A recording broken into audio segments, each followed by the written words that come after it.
Fundación Cana brings you the following article. Routes of Administration and Cannabis Products with Therapeutic Purposes by Dr. Cristina Sánchez, scientist and lecturer, Complutense University of Madrid, Spain. The only cannabis medicine approved in Spain covered by the Social Security is Sativex, a spray for application in the oral mucosa that contains an alcoholic extract of the plant Cannabis sativa with a 1:1 ratio of its main active components, delta-9 tetrahydrocannabinol, THC, and cannabidiol, CBD. This medicine can be accessed free of charge with a doctor's prescription only by patients who suffer from multiple sclerosis, only to treat the spasticity associated with their pathology, and only if they have not responded to other therapies. The reality of therapeutic use of cannabis in our country is, however, very different. Thousands of patients with very different pathologies are using various preparations of these compounds to alleviate their symptoms and improve their quality of life.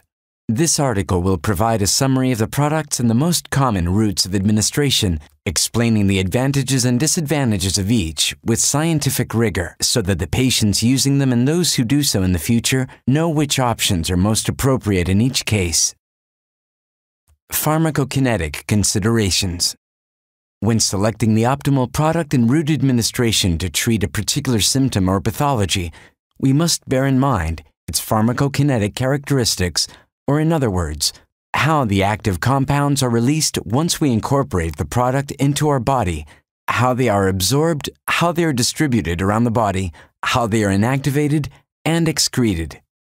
Closely related to the pharmacokinetics is the concept of bioavailability, which indicates the percentage of active compound that reaches the bloodstream, which is the system of transporting of nutrients, oxygen, medicines, etc. in our body.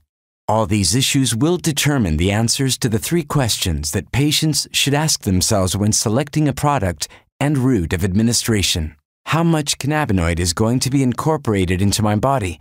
How long before I feel the effects? And how long are they going to last? Products most commonly used by therapeutic cannabis users. There is a wide variety of cannabis products used by patients for therapeutic purposes.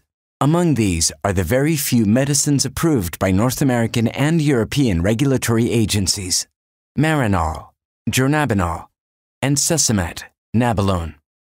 Synthetic analogs of THC in the form of capsules, and Epidiolex, pure CBD extracted from the plant presented in the form of a syrup. Access to these medicines is extremely limited both on clinical grounds, lack of studies that analyze efficacy in a multitude of pathologies, on economic grounds, the prices are exorbitant in some cases, and on legal grounds, the use of these products is not allowed in the vast majority of countries in the world. Furthermore, these medicines have pharmacological limitations, a very narrow therapeutic window in the case of the pure compounds, a fixed THC-CBD ratio in the case of Sativex, and slow pharmacokinetics in all of them. For all these reasons, patients are turning to alternative preparations. The most commonly used are dried flowers, extracts, oils, and tinctures. More recently, the use of creams, edible products, suppositories, and juices is expanding.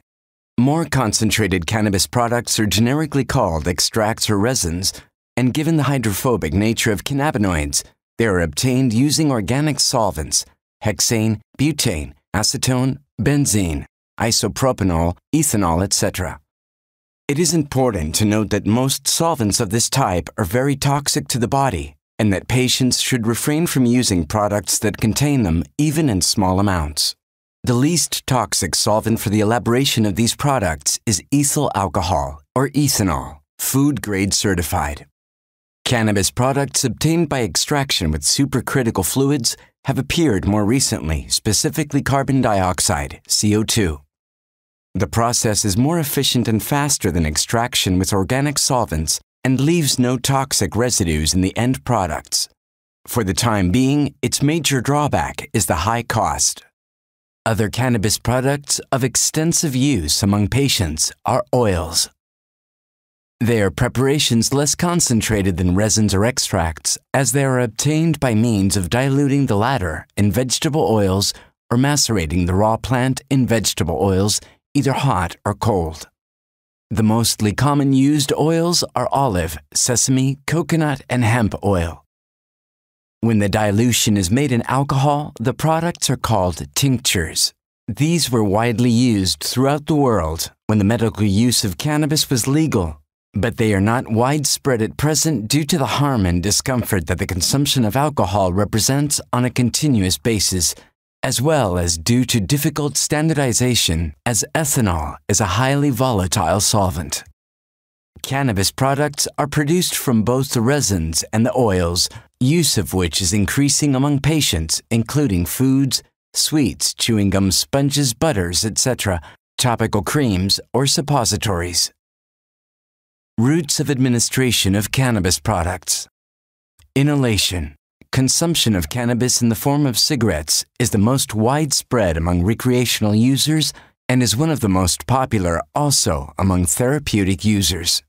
However, this form of consumption should be avoided because it is associated with adverse effects such as chronic cough, bronchitis, and above all, inhalation of toxic combustion products, carbon monoxide, tar, or ammonia, among many others.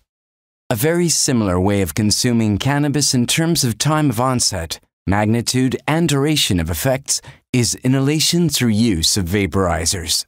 These instruments heat the cannabis products up to temperatures at which the cannabinoids decarboxylate, but without reaching the point of combustion in which the toxic byproducts are generated resulting from pyrolysis.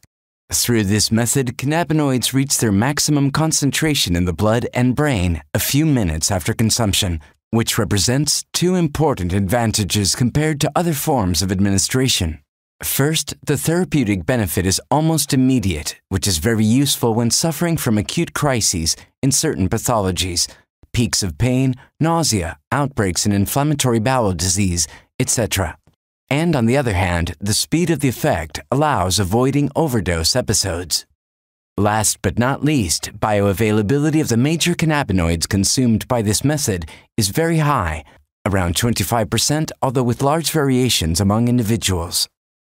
Despite their usefulness for certain patients or situations, inhalation of cannabis with vaporizers has some associated drawbacks. For example, the amount of cannabis incorporated into the body is very variable and depends on parameters such as the amount and type of cannabis product placed in the device, the temperature and duration of the vaporization, the duration and efficacy of each inhalation, etc.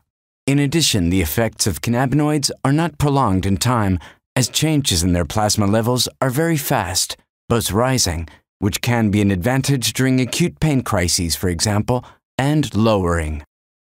Thus, inhalation may be an interesting route of administration to deal with acute episodes that need immediate relief, but it would be the best option for chronic treatments in which high levels of cannabinoids are looked for during prolonged periods of time and consistency in the dosage.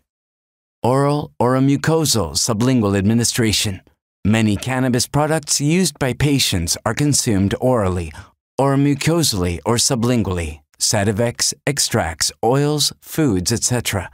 In comparison with inhalation, the effects take longer to occur through these routes, half an hour to 6 hours, last longer, and at an equal dose used, are less intense, as the bioavailability is lower than 15% approximately due to the massive degradation suffered by the cannabinoid receptors in the liver before reaching the bloodstream. There are no major differences between the oral, sublingual, and oromucosal routes. This form of administration is used by patients with chronic diseases who need high levels of cannabinoids in their body in a continuous manner. The effects of edible products are more difficult to control in terms of their intensity and the time they take to appear.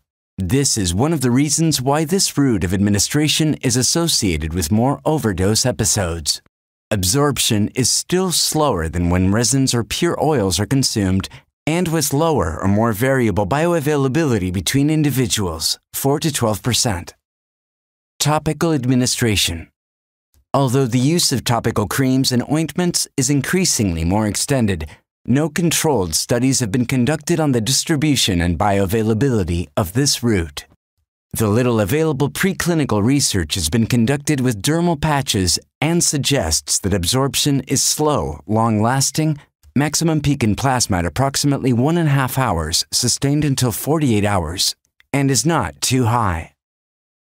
Although the potential of this route of administration is yet to be explored, and as different components of cannabis have analgesic, anti-inflammatory, etc. properties, it could be very interesting for the treatment of pain or localized and superficial inflammations and of skin conditions, acne, psoriasis, wounds, insect bites, etc. Rectal administration. No thorough studies, clinical trials, or preclinical trials have been conducted to date on the pharmacokinetics of cannabis in this route. However, its use is spreading among patients at an alarming rate. Its justification appears to reside in the testimonies of many of them who claim to be able to use very high amounts of THC per day, more than 1 gram, without feeling any kind of psychotropic effect. However, the lack of psychoactivity is very likely the result of the very low absorption of THC through the rectal mucosa. This tissue does not capture hydrophobic compounds well, and cannabinoids, including THC, have this chemical nature. In fact, studies have been conducted to attempt to reduce the hydrophobicity of THC in order to increase its absorption via the rectal route. This way, proforms of THC have been obtained, primarily bound to hemisuccinate, with greater bioavailability than by oral route.